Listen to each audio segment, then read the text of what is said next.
Shalom, shalom, peuple de Dieu. Je vous salue de partout où vous êtes en train de me suivre. Pour ceux qui me reçoivent pour la première fois, c'est le prophète Jean-Luc Kamani. Je vous salue au nom du Seigneur Jésus.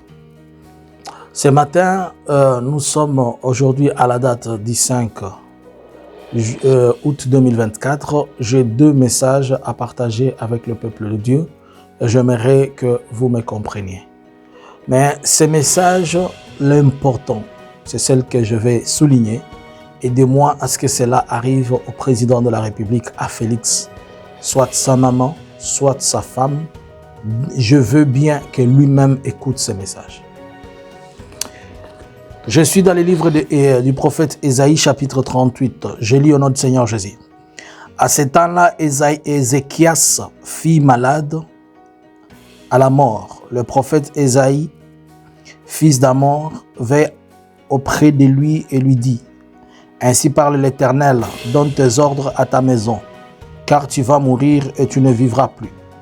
Ézéchias tourna son visage contre le mur et fit cette prière à l'Éternel. Ô Éternel, souviens-toi que j'ai marché devant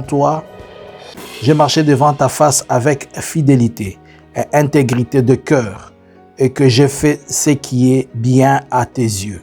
Ézéchias répondit d'abondant âme. Verset 4. Puis la parole de l'Éternel fut adressée à Ésaïe à ces mots: Va et dis à Ézéchias, ainsi parle l'Éternel, le Dieu de David, ton père. J'ai entendu ta prière, je vis tes larmes, voici, j'ajouterai à tes jours 15 années. Amen. Ce message ici, il est en train de parler, ce verset est en train de parler de la personne du roi Ézéchias avec le prophète Ésaïe. À un certain temps, le roi Ézéchias était suffisamment malade et Dieu va envoyer son prophète, à savoir Ésaïe, pour aller lui dire et l'informer qu'il va mourir. Mais lorsque le prophète avait donné le message au roi, le roi s'était tourné contre le mur, le roi a pleuré, le roi a imploré le Seigneur et la Bible me dit que Dieu va renvoyer le même prophète pour venir lui parler et lui dire des choses. J'ai deux messages à donner. Le premier message, tozalaki na kata prière. Nakomi koyoka makelele na matoi nanga. Nazotuna nzambe eza nini? Balakisi nga mbala moko image ya Sénat. Tant balakisi nga image ya Sénat, namoni makelele ebele na kati ya Sénat. Makelele akobunda te, makelele akoswana te, me bato bazo lokola bazo acclamer, bazo yembela moto. Tangu nazotala, namoni papa moko azoya na dossier. Dossier na ye wana ezalaki na kati lokola 2 ou 4 papiers. Azalaki koboate papa yango. Azalaki mulai ya mwindu elongi penza na monaki te. Alati veste moko ne communément la veste mode obabenga masantom, mais ezali na couleur moko lokola kaki moko ya konzuluka. Aye ko déposer dossier na. Et je suis sorti dans la vision. Soki Congo to mokonzi ya mboka ba lingi mboka oyo ba aligner mutu o nazolo ba sikoyo te. Je dis de lui prophétiquement, je ne connais pas son nom, naebi elongi na ete naebi kombo na ete. Ezo parlait sur les qualités et les compétences ya mutu wana. On l'a aligné en connaissance de cause, ba yebi déjà ba faiblesse na ye. C'est quelqu'un qui boite. C'est quelqu'un qui a un farde léger. Farde léger na ye, ezo parlait sur ses capacités intellectuelles. Il aura des failles. C'est une personne qui n'est pas updated. Je manque le mot. Mais je vais seulement rester prophétique. C'est quelqu'un qui boite dans sa manière de conduire et de guider. C'est une personne qui aura beaucoup de failles dans la gestion de la chose qu'on veut lui confier. Si l'IDPS peut avoir une autre personne, je ne sais pas, mais moi je vous dis. La deuxième vision, C'est ce qui concerne le président de la République. Yokanga malamu, monsieur le président. Mais nazo rappeler yo biloko nga na lobela yo awa. Nga na yebisa yo na tinda pe mama na yo ayamba message oyo. Na yebisa re nazo mona mwana no azobela. Mais tangu mwana no akobela bo mema ye na poto te po azwa soin. Soki bo memie na poto bokozala bozo précipiter liwa na ye. Nga na sina moni oyo. Oyo zo salema okufa ezate ko kufa siko na oyebiso makambo nga na moni nzamba la kisinga. Mais boyoka nga ite. De la même manière, na yebisaka yo, monsieur le président, après sur 3 mois, kobima na Congo te vanda zala installer landela biloko à Congo. Et puis na yebisaka yo, soki yo insisté kobima, lisusu na revandi sur la Congo na makasi. Je le disais comme un prophète, je savais ce que j'étais en train de dire. Kaka nga yo ndenge na yebisaka yo, kosala état de siège na yo kozala échec, mais yoka onzamba tindinga na yebisa yo par rapport na plan ya bitumba. Boyoka ngaite. Nazo insister awa sikoyo. Na tindelaka yo lisusu message yo na mama na yo. Na kati na bino mibale soki moko akufi sans que boyoka oyo nini nazo lobela bino oyo nzamba tindinga na yebisa bino nzamba loba nga na lobela kaka bino mibale en face. Na tikala kosenga bino mbongo te, na tikala kosenga bino te ke na sala na bino toni nani non. Pe batu nyonso bazalaka na soupçon tanto baloba asalaka na Kabila asalaka na nani etali mutu na mutu ndenge akokilinga kokanisa. Je suis un prophète, prophète azalaka mutu ya mutu te aza prophète nzambe. Nazo rappeler yo que soki yo to mama na yo moko na bino mibale akufi sans que ngana sola na bino mibale oyo kokomela famille na bino après. Eza histoire ya prophète Eli, le vieux Eli, qui père spirituel à Samuel. Vous vous rappelez que le père spirituel y a Samuel.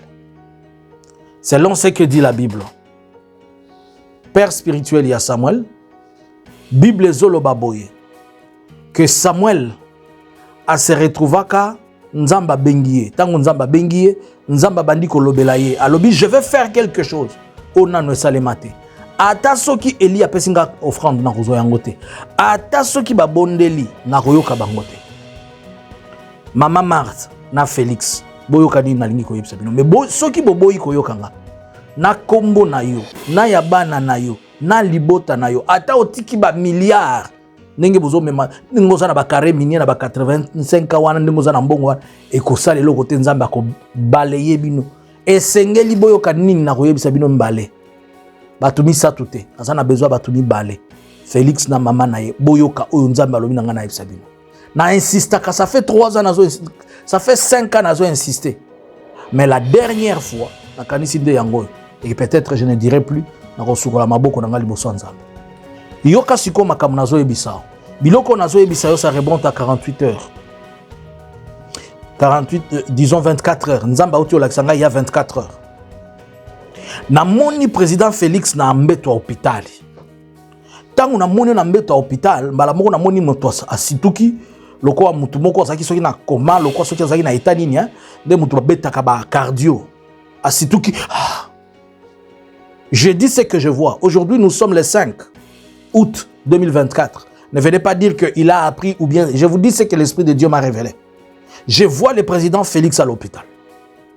Et pendant qu'il était à l'hôpital, je le vois sortir d'un état comme quelqu'un qui sortait d'un coma. Comme quelqu'un qui sortait d'une maladie profonde. Il revient à la vie. Et quand il revient, il dit, lui-même, il dit, gloire au Seigneur, je viens de trop loin. Que le Seigneur m'a épargné. Il faudrait que je lui fasse une action de grâce. C'est ce qu'il a dit. J'ai entendu dire. Je vous parle de la vision. Mais quand il sort de cet état, je le vois aller faire cette action de grâce et c'est là où ça crée la colère de Dieu. C'est pourquoi l'Éternel m'envoie vers lui. Il va faire une action de grâce là où il ne doit pas la faire. Il va chercher un groupe des hommes de Dieu qu'il connaît, que ces hommes de Dieu ne servent pas Dieu et ils ne sont pas dans la vérité. Je n'ai pas dit que Dieu t'envoie vers moi. Je ne t'ai pas dit que Dieu veut que tu viennes faire cette action de grâce auprès de moi ou bien que tu me cherches. Non, je te dis seulement ce que Dieu me dit. Nazongela na lingala po batu bayoka. Na moni Félix aza na hôpital.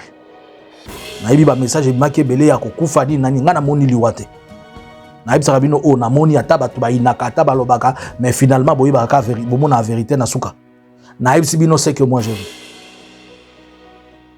namoni président Félix azalaki lokola na kati ya koma mbala moko namoni azongi na bomoi nalobi te ke azalaki na koma mais namoni eta azalaki profondément malade mais azongi na kati ya bomoi azongi normal tango azongi mais abikaki à 100% te ezalaki lokola 50%. Il n'était pas guéri totalement, c'est quelque chose comme 50%, mais au moins il a repris un souffle. Et de là na yoki alobi nauti musika nzambe azwa lokubu esengeli nasala nzambe action de grâce sikoyo namoni abimi ake koluka basala nzambe po asala nzambe action de grâce mais ake koluka basala nzambe oyo ye moko aza convaincu pe ayebi ke baza basala nzambe malamu te wana nde epesi siko nzambe kanda komona bisika nzambe abimisi yo na chance oyo apesi yo mais nazoyebisa yo quel que soit oyo nazoloba kanda nzambe eza likolo nao pe nzambe aza na esengo na yo atamuke te oyoka te l'essentiel nayebisi yo c'est que Dieu me dit kanda ya nzambe eza likolo nao namoni obimi na kati ya état ya maladi elingi koloba nini message eza clair mais tika peut-être nasunga moi 2 ou 3 choses nzambe azongisi yo na bomoi esengelaki amema yo mais azongisi yo na bomoi eza pona prière te eza poza malamu te eza poza mabe te mais dans la pensée de Dieu apesi yo une opportunité encore moke puisque la Bible dit qu'il est lent en bonté, il est lent en colère et riche en bonté. Apesi yo temps moke puisque ça na biloko sengelo tia en ordre. Mais soko tia yango en ordre te. Ka ngai kamani na kozonga koyebisa. Mais namoni sikoyo obimi nzamba zo lakisake na tangu nzamba zo bimiso wana esengeli ozala o reconnaître pe ozala na attitude ya gratitude na nzambe ozala reconnaissant na bisika nzamba bimisi mais nzamba lobi ko utiliser sentiment na ote ko utiliser misu na ote kende esika oyo yebi ya solo nzamba zali mais soko kei na ba oyo yebi ba obo pesaka ba mbongo na bino wana na lobi te ke nzamba lobi kamani nde o mona na yete na lobi bongo te na lobi te ke nzamba lobi ya koti ne ngai te nga na yebisi yo ka o nzamba tindinga soko koyoka yokaka soko koyoka te yokaka mais kanda nzambe za likolo nao kokanisa te ke nzamba zongisi yo na bomoi to nzamba pesi yo souffle oyo lisusu pour la seconde fois po ete oza extra batu nyonso bazaka oloba tomoni akufi nga namoni ozongi na bomoi namoni obimi na kati ya eta ya maladi oyo ezali makasi mais na eta ya maladi oyo obimi wana Éternel apesi yo temps ozonga na nzela mais soki ozongi na nzela te si tu ne domines pas le mal va t'emporter d'autant plus que oyebi kobiki totalement te pe oyebi ke okobanda kosalaka banavete yo na hôpital yo na vie na hôpital mais profiter na temps oyo nzamba apesi yo ose racheter so yo ko se racheter yo kaka bien que politiquement beaucoup profiter beaucoup loba nyonso bolingi etali bino nga nazoloba oyo nzambe alakisinga Éternel des armées natiki message on a maboko na yo sala ete oyo koyoka yango epambola ye message oyo bakomisela yango oyo esengeli ayoka pe ayamba yango pambola mapo eza nzambe pambola mapo kotikala nzambe lokumu kembo masanzoli ezonga epa na yo na kombo na Yesu Kristo amen bandeko balingami naza na projet oyo nazo implémenter na Kinshasa nalobelaka ngo chaque fois ya éducation ya bana bosunga biso po tokomela eloko wana soko tideli biso 10 euros 20 50 toza na 350 élèves au totangisa na Congo contact nangeza plus simple c'est le plus 46 73 95 76 742 wana WhatsApp nanga okozonga facilement nzambe alola apambola abonne-toi massivement na chaîne na biso okobanda kozwa beaucoup de messages na kozonga lisusima na ba message mususu message oyo bosunga ekomela Félix ataza na mbeto hôpital ekomela e ayoka o Nzambe alobi. Shalom.